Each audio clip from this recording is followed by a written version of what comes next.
Lo admito. Es cierto. Siempre he sido nerviosa, muy nerviosa, terriblemente nerviosa. ¿Pero por qué afirman ustedes que estoy loca? La enfermedad había agudizado mis sentidos, en vez de destruirlos o embotarlos. Y mi oído era el más agudo de todos. Oía todo lo que puede oírse en la tierra y en el cielo. Muchas cosas oí en el infierno. ¿Cómo puedo estar loco, entonces? Escuchen y observen con cuánta cordura, con cuánta tranquilidad les cuento mi historia. Nunca pensé y se hace difícil pensar cómo es que llegué a concebir semejante idea. Fue aquella noche, todavía los recuerdo, esa idea me perturbó día y noche, al punto de no seguir soportándolo. No lo hice con un fin específico ni me había molestado con él, de hecho yo lo quería mucho al anciano, de hecho él nunca me había hecho algo malo, y no lo maté por haberme quedado con su dinero o algo así. Lo que me perturbaba y me obligó a actuar así fue su ojo, su celeste, nivelado por una tela. Cada vez que lo clavaba en mí se me helaba la sangre. Y así, poco a poco, muy gradualmente, me fui decidiendo a matar al viejo y librarme de aquel ojo para siempre. Presten atención ahora. Ustedes me toman por loca. Pero los locos no saben nada. En cambio, si hubieran podido verme, si hubieran podido ver con qué habilidad procedí, con qué cuidado, con qué previsión, con qué disimulo me puse a la obra. Jamás fui más amable con el viejo que la semana antes de matarlo. Todas las noches, hacia las 12, hacía yo girar el picaporte de su puerta y la abría, tan suavemente. Y entonces, cuando la abertura era lo bastante grande para pasar la cabeza, levantaba una linterna sorda, cerrada, completamente cerrada, de manera que no se viera ninguna luz, y tras ella pasaba la cabeza. Ustedes se hubieran reído al ver cuán astutamente pasaba la cabeza. La movía lentamente, muy lentamente, a fin de no perturbar el sueño del viejo. Me llevaba una hora entera introducir completamente la cabeza por la abertura de la puerta, hasta haberlo tendido en su cama. ¿Es que un loco hubiera sido tan prudente como yo? Y entonces, cuando tenía la cabeza completamente dentro del cuarto, abría la linterna cautelosamente, tan cautelosamente. Sí, cautelosamente iba abriendo la linterna, pues crujían las bisagras, la iba abriendo lo suficiente para que un solo rayo de luz cayera sobre el ojo de buitre. Y esto lo hice durante 7 largas noches, cada noche, a las 12, pero siempre encontré el ojo cerrado, y por eso me era imposible cumplir mi obra, porque no era el viejo quien me irritaba, sino el mal de ojo. Y por la mañana, apenas iniciado el día, entraba sin miedo en su habitación y le hablaba resueltamente, llamándolo por su nombre con voz cordial y preguntándole cómo había pasado la noche. Ya ven ustedes que tendría que haber sido un viejo muy astuto para sospechar que todas las noches, justamente a las 12, iba yo a mirarlo mientras dormía. Al llegar la 8ª noche, procedí con mayor cautela que de costumbre al abrir la puerta. El minutero de un reloj se mueve con más rapidez de lo que se movía mi mano. Jamás, antes de aquella noche, había sentido el alcance de mis facultades, de mi sagacidad. Apenas lograba contener mi impresión de triunfo. Pensar que estaba ahí, abriendo poco a poco la puerta, y que él ni siquiera soñaba con mis secretas intenciones o pensamientos. Me reí entre dientes ante esta idea, y quizá me oyó, porque lo sentí moverse repentinamente en la cama, como si se sobresaltara.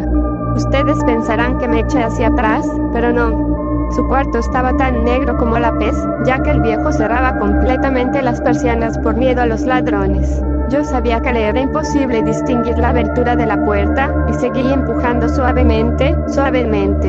Había ya pasado la cabeza y me disponía a abrir la linterna, cuando mi pulgar resbaló en el cierre metálico, y el viejo se enderezó en el lecho, gritando: ¿Quién está ahí? Permanecí inmóvil, sin decir palabra. Durante una hora entera no moví un solo músculo, y en todo ese tiempo no oí que volviera a tenderse en la cama. Seguía sentado, escuchando, tal como yo lo había hecho, noche tras noche, mientras escuchaba en la pared los taladros cuyo sonido anuncia la muerte. Oí de pronto un leve quejido, y supe que era el quejido que nace del terror. No expresaba dolor o pena, no. Era el ahogado sonido que brota del fondo del alma cuando el espanto la sobrecoge. Bien conocía yo ese sonido. Muchas noches, justamente a las 12, cuando el mundo entero dormía, surgió de mi pecho, ahondando con su espantoso eco los terrores que me enloquecían. Repito que lo conocía bien. Comprendí lo que estaba sintiendo el viejo y le tuve lástima, aunque me reía en el fondo de mi corazón. Comprendí que había estado despierto desde el primer leve ruido, cuando se movió en la cama. Había tratado de decirse que aquel ruido no era nada, pero sin conseguirlo. Pensaba, no es más que el viento en la chimenea, o un grillo que chirrió una sola vez. Sí, había tratado de darse ánimo con esas suposiciones, pero todo era en vano. Todo era en vano, porque la muerte se había aproximado a él, deslizándose furtiva, y envolvía a su víctima. Y la fúnebre influencia de aquella sombra imperceptible era la que lo movía a sentir, aunque no podía verla ni oírla, a sentir la presencia de mi cabeza dentro de la habitación. Después de haber esperado largo tiempo, con toda paciencia, sin oír que volviera a acostarse, resolví abrir una pequeñísima ranura en la linterna. Así lo hice. No pueden imaginarse ustedes con qué cuidado, con qué inmenso cuidado, hasta que un fino rayo de luz, semejante al hilo de la araña, brotó de la ranura y cayó de lleno sobre el ojo de buitre. Estaba abierto de par en par, y yo empecé a enfurecerme mientras lo miraba. Lo vi con toda claridad, de un azul apagado y con aquella horrible tela que me velaba hasta el tuétano. Pero no podía ver nada de la cara o del cuerpo del viejo, pues, como movido por un instinto, había orientado el haz de luz exactamente hacia el punto maldito. ¿No les he dicho ya que lo que toman erradamente por locura es solo una excesiva agudeza de los sentidos? En aquel momento llegó a mis oídos un resonar apagado y presuroso, como el que podría ser un reloj envuelto en algodón. Aquel sonido también me era familiar. Era el latir del corazón del viejo. Aumentó aún más mi furia, tal como el redoblar de un tambor estimula el coraje de un soldado. Pero, incluso entonces, me contuve y seguí callado. Apenas si respiraba. Sostenía la linterna de modo que no se moviera, tratando de mantener con toda la firmeza posible el haz de luz sobre el ojo. Entretanto, el infernal latir del corazón iba en aumento. Se hacía cada vez más rápido, cada vez más fuerte, momento a momento. El espanto del viejo tenía que ser terrible. Cada vez más fuerte, más fuerte. ¿Me siguen ustedes con atención? Les he dicho que soy nervioso. Sí, lo soy. Y ahora, a medianoche, en el terrible silencio de aquella antigua casa, un resonar tan extraño como aquel me llenó de un horror incontrolable. Sin embargo, me contuve todavía algunos minutos y permanecí inmóvil. Pero el latido crecía cada vez más fuerte, más fuerte. Me pareció que aquel corazón iba a estallar. Y una nueva ansiedad se apoderó de mí. Algún vecino podía escuchar aquel sonido. La hora del viejo había sonado. Lanzando un alarido, abrí del todo la linterna y me precipité en la habitación. El viejo clamó una vez, nada más que una vez. Me bastó un segundo para arrojarlo al suelo y echarle encima el pesado colchón. Sonreí alegremente al ver lo fácil que me había resultado todo. Pero, durante varios minutos, el corazón siguió latiendo con un sonido ahogado.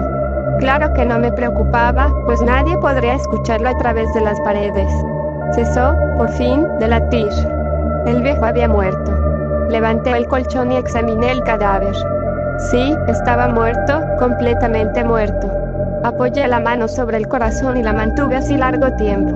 No se sentía el menor latido. El viejo estaba bien muerto. Su ojo no volverá a molestarme. Si ustedes continúan tomándome por loca, dejarán de hacerlo cuando les describa las astutas precauciones que adopté para esconder el cadáver. La noche avanzaba, mientras yo cumplía mi trabajo con rapidez, pero en silencio. Ante todo descuarticé el cadáver. Le corté la cabeza, brazos y piernas, así lo hice. No pueden imaginarse ustedes con qué cuidado, con qué inmenso cuidado, hasta que un fino rayo de luz, semejante al hilo de la araña, brotó de la ranura y cayó de lleno sobre el ojo de buitre. Estaba abierto de par en par, y yo empecé a enfurecerme mientras lo miraba. Lo vi con toda claridad, de un azul apagado y con aquella horrible tela que velaba hasta el tuétano. Pero no podía ver nada de la cara o del cuerpo del viejo, pues, como movido por un instinto, había orientado el haz de luz exactamente hacia el punto maldito. ¿No les he dicho ya que lo que toman erradamente por locura es solo una excesiva agudeza de los sentidos? En aquel momento llegó a mis oídos un resonar apagado y presuroso, como el que podría ser un reloj envuelto en algodón. Aquel sonido también me era familiar. Era el latir del corazón del viejo. Aumentó aún más mi furia, tal como el redoblar de un tambor estimula el coraje de un soldado. Pero, incluso entonces, me contuve y seguí callado. Apenas si respiraba. Sostenía la linterna de modo que no se moviera, tratando de mantener con toda la firmeza posible las de luz sobre el ojo. Entretanto, el infernal latir del corazón iba en aumento. Se hacía cada vez más rápido, cada vez más fuerte, momento a momento. El espanto del viejo tenía que ser terrible. Cada vez más fuerte, más fuerte. ¿Me siguen ustedes con atención? Les he dicho que soy nervioso. Sí, lo soy. Y ahora, a medianoche, en el terrible silencio de aquella antigua casa, un resonar tan extraño como aquel me llenó de un horror incontrolable. Sin embargo, me contuve todavía algunos minutos y permanecí inmóvil. Pero el latido crecía cada vez más fuerte, más fuerte. Me pareció que aquel corazón iba a estallar. Y una nueva ansiedad se apoderó de mí. Algún vecino podía escuchar aquel sonido. La hora del viejo había sonado.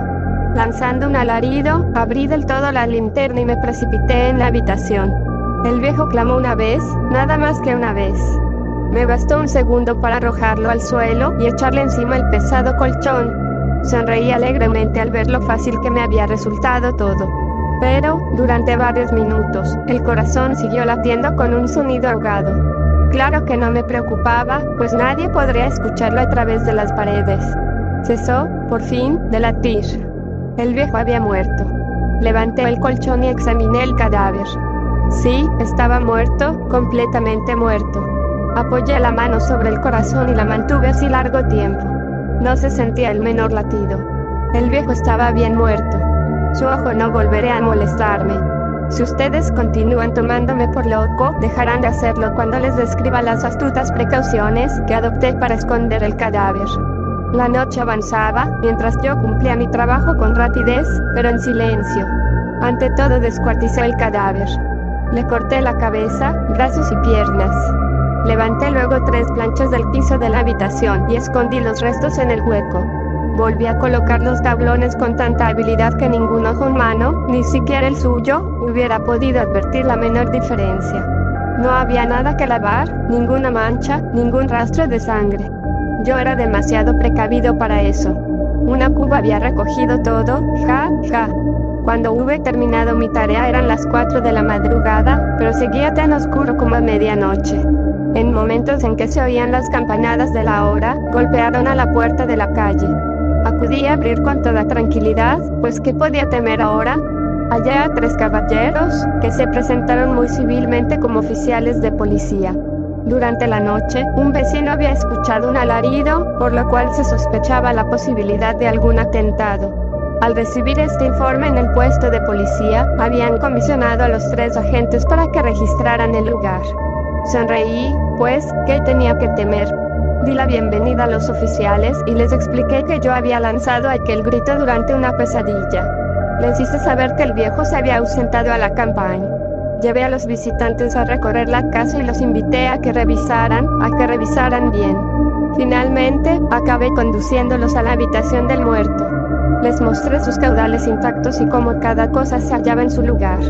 En el entusiasmo de mis confidencias traje sillas a la habitación y pedí a los 3 caballeros que descansaran allí de su fatiga, mientras yo mismo, con la audacia de mi perfecto triunfo, colocaba mi silla en el exacto punto bajo el cual reposaba el cadáver de mi víctima. Los oficiales se sentían satisfechos. Mis modales los habían convencido. Por mi parte, me hallaba perfectamente cómodo. Sentáronse y hablaron de cosas comunes, mientras yo les contestaba con animación. Mas, al cabo de un rato, empecé a notar que me ponía pálido y deseé que se marcharan. Me dolía la cabeza y creía percibir un zumbido en los oídos, pero los policías continuaban sentados y charlando. El zumbido se hizo más intenso, seguía resonando y era cada vez más intenso. Hablé en voz muy alta para librarme de esa sensación, pero continuaba lo mismo y se iba haciendo cada vez más clara, hasta que, al fin, me di cuenta de que aquel sonido no se producía dentro de mis oídos. Sin duda, debí de ponerme muy pálida, pero seguí hablando con creciente soltura y levantando mucho la voz. Empero, el sonido aumentaba, ¿y qué podía hacer yo? Era un resonar apagado y presuroso, un sonido como el que podría ser un reloj envuelto en algodón. Yo jadeaba, tratando de recobrar el aliento, y, sin embargo, los policías no habían oído nada. Hablé con mayor rapidez, con vehemencia, pero el sonido crecía continuamente. Me puse en pie y discutí sobre insignificancias en voz muy alta y con violentas gesticulaciones, pero el sonido crecía continuamente. ¿Por qué no se iban? Anduve de un lado a otro, a grandes pasos, como si las observaciones de aquellos hombres me enfurecieran, pero el sonido crecía continuamente. ¡Oh, Dios! ¿Qué podía hacer yo? Lancé espumarajos de rabia, maldije, juré, balanceando la silla sobre la cual me había sentado, raspé con ella las tablas del piso, pero el sonido sobrepujaba a todos los otros y crecía sin cesar. Más alto, más alto, más alto. Y entre tanto los hombres seguían charlando plácidamente y sonriendo. ¿Era posible que no oyeran? ¡Santo Dios! No, no. Claro que oían y que sospechaban. Sabían, y se estaban burlando de mi horror. Sí, así lo pensé y así lo pienso hoy. Pero cualquier cosa era preferible a aquella agonía. Cualquier cosa sería más tolerable que aquel escarnio. No podía soportar más tiempo sus sonrisas hipócritas. Sentí que tenía que gritar o morir, y entonces, otra vez, escuchen, más fuerte, más fuerte, más fuerte, más fuerte. Basta ya de fingir, malvados. Aullé. Confieso que lo maté. Levanten esos tablones.